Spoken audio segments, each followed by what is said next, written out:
আসসালামু আলাইকুম। I hope সবাই খুবই ভালো আছেন। একটা ম্যাজিক দেখবেন। সবার হাতে কয়টা আঙুল থাকে? ১০টা না?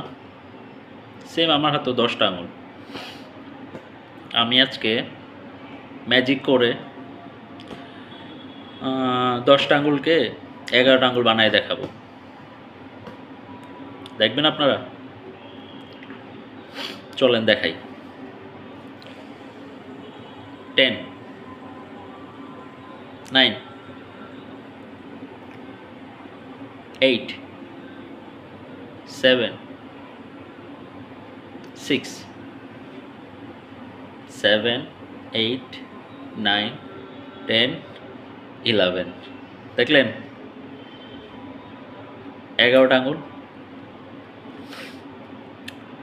আবার দেখাবো? এই যে দেখেন আমার হাতে ১১টা আঙুল।